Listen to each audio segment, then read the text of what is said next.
Minority Advocacy Council. Good Wednesday morning, Jonesboro. This is meteorologist Tim Root with your KLEK 102.5 forecast.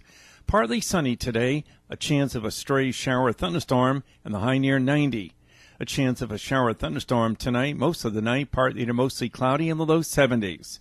The chance of showers and thunderstorms will be isolated Thursday and Friday. A blend of sun and clouds expected each day, and the high Thursday and Friday in the low to mid-90s.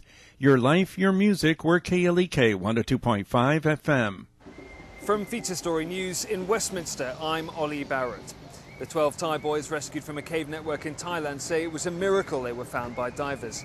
The European Commission's fined Google $5 billion for using its Android phone operating system to illegally cement its position in internet search. US President Trump continues to face domestic pressure over his backing for American intelligence, and heavy rains have caused floods in parts of India which have displaced tens of thousands of people. It's 9:01. Community Conversations is brought to you by Arkansas Early Learning, offering no-cost childcare in Jonesboro and Northeast Arkansas. Applications at arearlylearning.org. Arkansas Early Learning is a nonprofit organization. KLEK LP Jonesboro, the voice of Arkansas Minority Advocacy Council. It's now time for Community Conversations, a program focusing on the people working to make the Jonesboro community a better place, while offering viewpoints from all sides of the issues. The views expressed in this program are those of the participants and do not necessarily reflect the views of KLEK 102.5 FM, the voice of Arkansas Minority Advocacy Council, or our underwriters or sponsors. Good morning, everyone, and happy Wednesday to you. I hope that you're having a great start to your day. You're tuned in to Community Conversations on KLEK 102.5 FM. I'm your host, Quabila Jones, and my special guests today are Mrs. Tiffny Calloway and Mr. Bill Campbell from the city of Jonesboro. Tiffany, please forgive me. I don't know your exact title. I tried to look it up, and it was so many words. So please let the listeners know what your title is. My title is Director of Community Development, and I simply serve the community, and I manage our grants department and work with our community on community relations and outreach programs for each and every citizen in Jonesboro. All right, so if you want to see some things happen, go see this lady right here. But you must be willing to do your part of the work as well.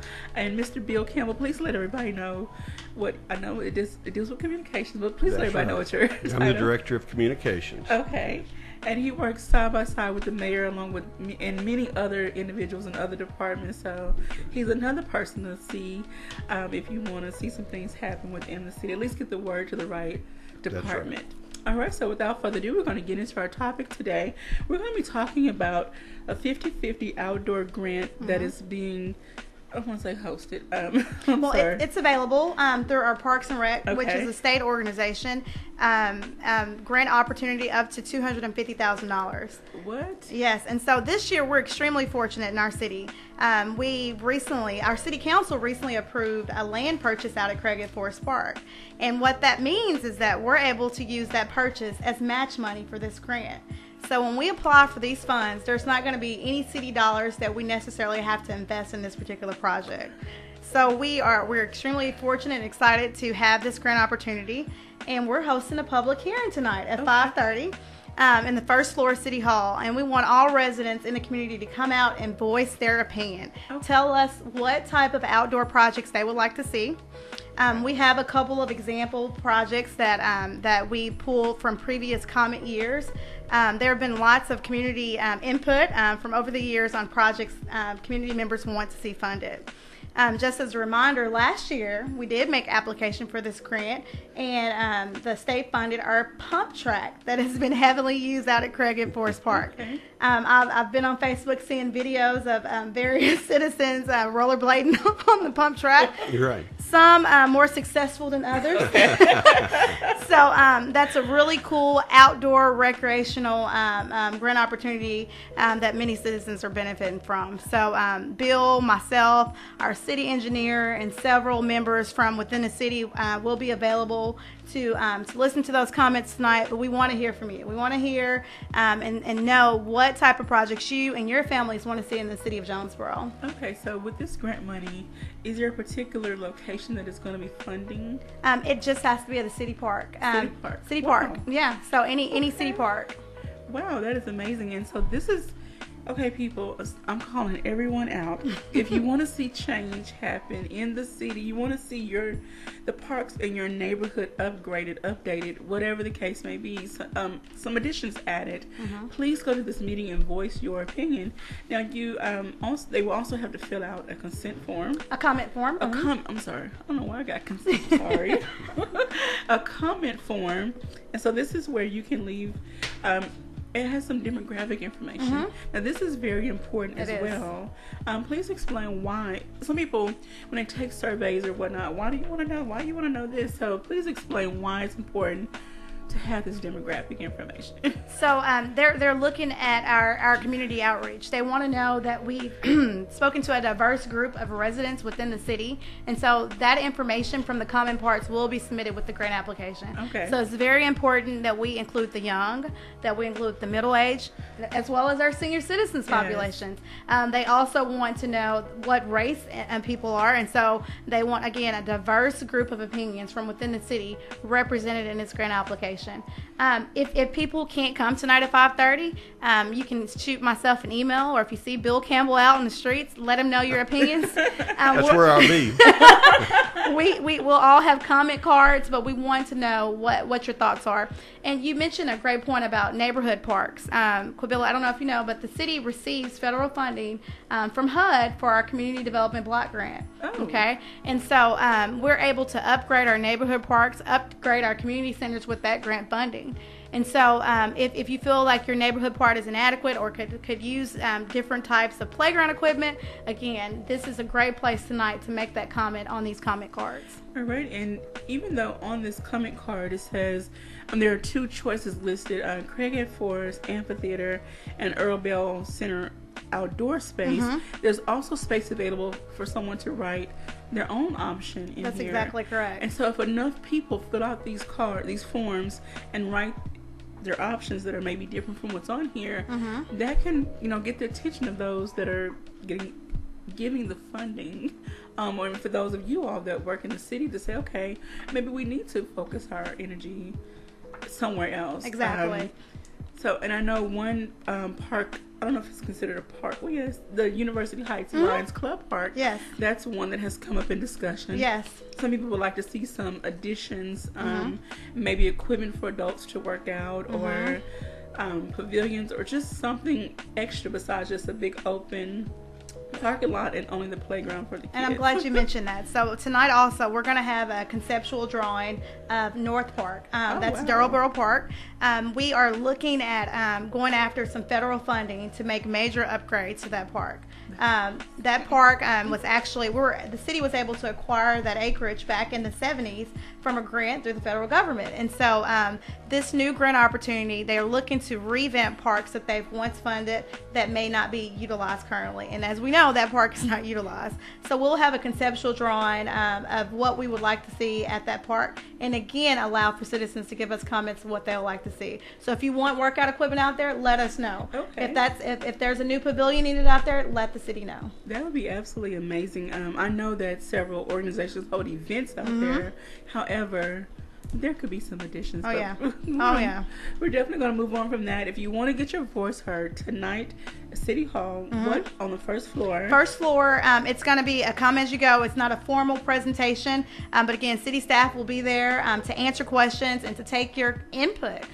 Bill, again, will be there, myself, our city engineer, and several city employees will be available tonight. All right. And come in the doors under the municipal building or municipal center sign, because it's not in the council chambers, it's in the municipal building. In the municipal building. Right. All right. So please, citizens of Jonesboro, go out. We need every side of town represented, every ethnic background, every age group represented. So please go out this is your opportunity to get your voices heard so we can see the upgrades or additions we desire in our areas. All right, so the next item on the list is a Jonesboro neighborhood program. I didn't write the full title. It's the Jonesboro Neighborhood Leadership Program. Leadership Program, okay. So this is a really cool program. It's an initiative of mayors. Mayor is looking to get more citizens engaged throughout our community. So he and I and Bill, we brainstormed and we came up with this 8-week leadership course. And it's an opportunity for everyday citizens, no matter your age, no matter your race, your faith background, to get involved and to learn, what goes on a day-to-day basis, and also understand how city directors can help you in your neighborhood. So some of the courses include, obviously, Meet Your City Leadership, Meet Your City Council, and I think the council is extremely excited about the program.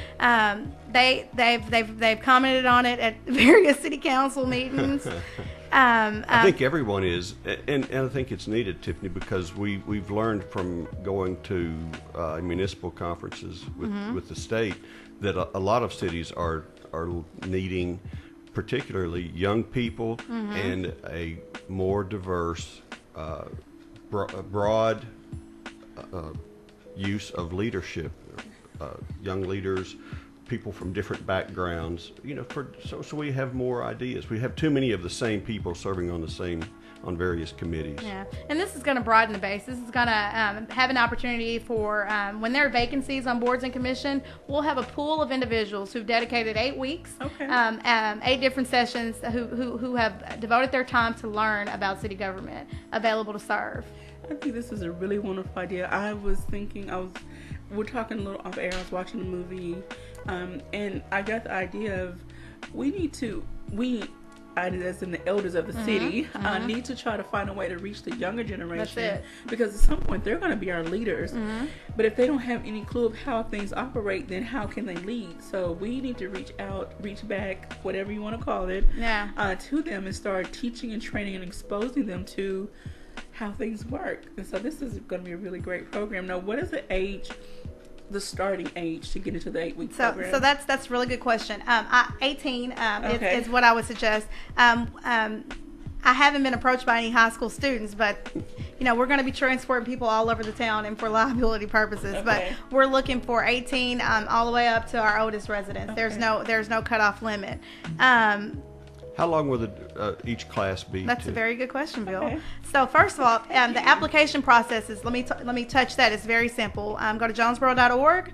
There's a link on the left side of the page that says Jonesboro Neighborhood Leadership. And there's even a short video on there from our wonderful Mayor Hera Perrin. I'm talking about the program and encouraging residents to apply. And it's a simple application process. You can do it from your smartphone. But the sessions will occur on Thursday evenings from 6 to 8 p.m. We will provide food. That's a feeding time, so we want people to come and be served. And I'm very hopeful that this is something that will be continued year to year to come. And so don't be discouraged. This first class, we're only accepting 18 individuals, 3 from each city ward. We have 6 wards throughout the city, and so we want to fairly have a seat for everyone in each of our city wards. And so the first class, again, will be 18 individuals, and we will continue this in years to come. So Tiffany, don't be discouraged if you don't get in the first cohort. What about me? Am I eligible? Bill, you're not eligible. So who's not eligible?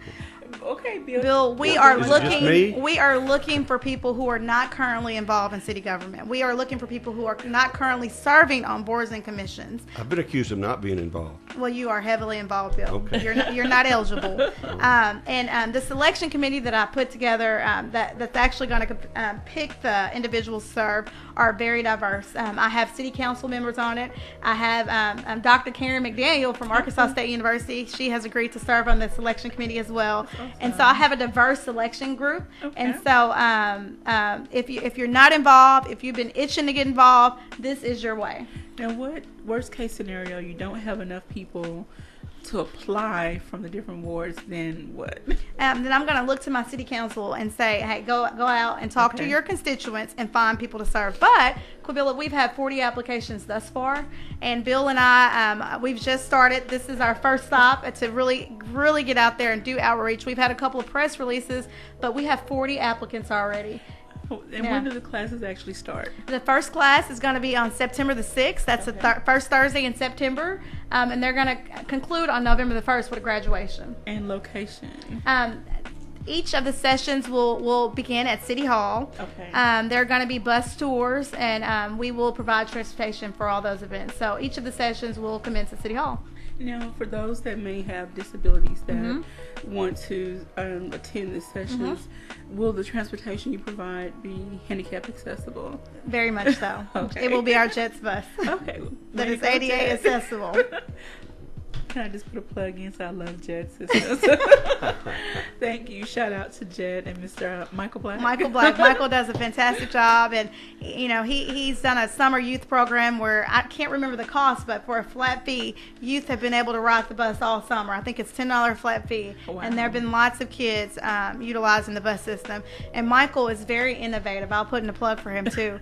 A lot of our city buses are equipped with bike racks, so our bikers can ride the Jet buses to various locations. What's up with that? Why do bikers want to ride? It's a cool deal. It's cool, and he's even applying for more federal funding to be able to equip more of our buses with those bike racks. You can get a little ride where you can ride. That's it. That's cool. We're gonna definitely have to have you all come back along with Mr. Michael and talk more about the Jet system, and because I can talk about it all day long. I love the system, but I would love to see some other things added. I know, again, it takes money. Yeah. Along with Parks and Rec and other things around the city, it takes money, which you all do so wonderful at applying for grants. However, you have to have the residents' input. I mean, what's the point in applying for money you have nowhere to put it? Yeah. So. Well, I'm gonna put a plug in for a couple of. There are a few active neighborhood associations. Okay. One in particular is, and several of them will be invited to this neighborhood leadership course to talk about how they started, why they started, and some of the things they've done. But the West End Neighborhood Association has been very active and vocal in the last few years. Okay. They even formed a nonprofit organization. So how does that benefit them? Well, guess what? They're able to apply for grant funding.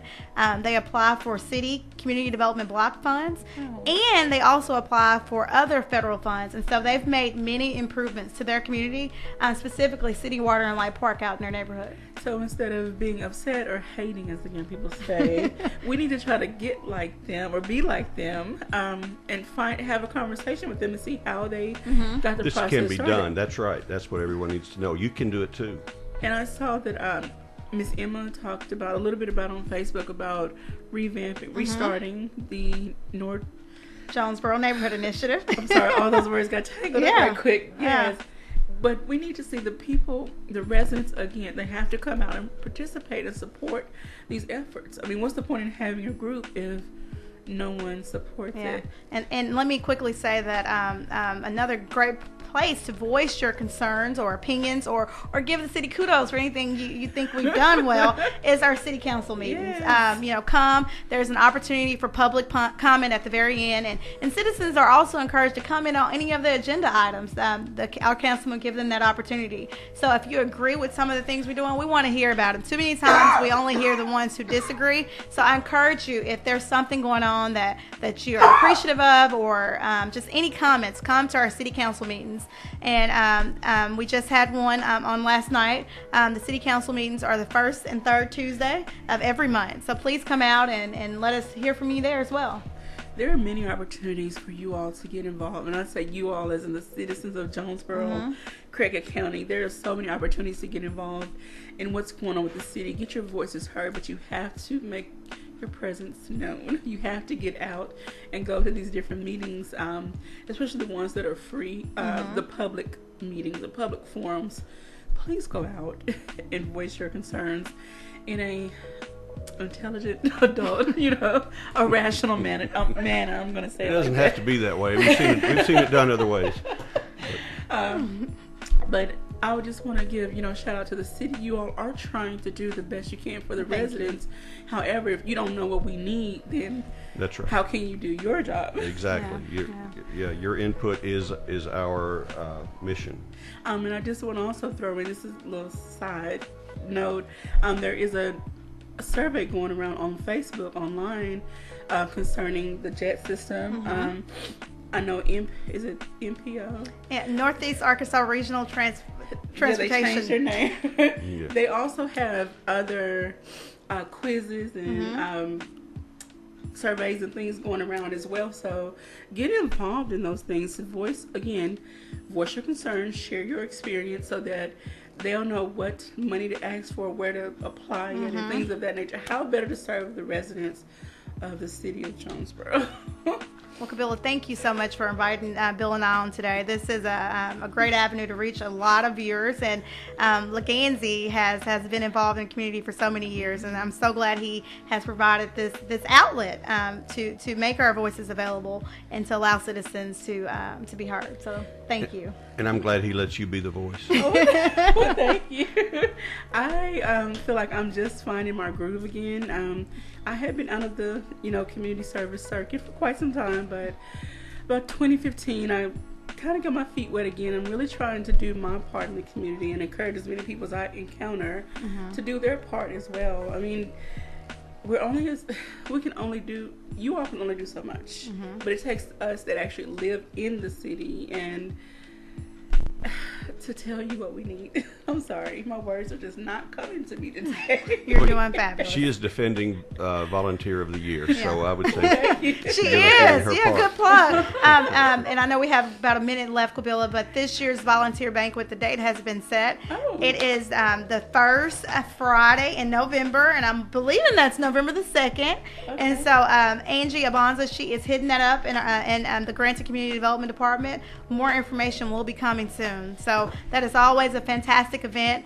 Mayor loves to recognize and to basically reward our volunteers in the community. So for more information, again, contact our department, and we'll have information available soon. All right, so concerning the Volunteer of the Year, can nominations be made, or does an agency have to nominate someone who volunteers for them? We're working out those kinks now, Okay. but we'll have all that information available soon. But we want to encourage all nonprofits, all individuals who volunteer to be recognized and be thanked for what they do daily. I must say that I am so grateful that I got to attend last year's event. Leganzi was pushing, need you to be here. He knew more than I didn't know anything. And I'm just very appreciative. So thank you to the city of Jonesboro for recognizing me. I'm trying to do my job and make you all proud of the title that you gave me. So thank you. And thank you all for joining us today. Thank you for everyone out there watching. Please go out tonight, 5:30. Go into the municipal building for the 50/50 outdoor grant public meeting. Fill out one of these comment forms. So thank you all for joining. Stay tuned. We'll be right back up these. You're listening to Community Conversations on KLEK 102.5 FM. We'll be right back.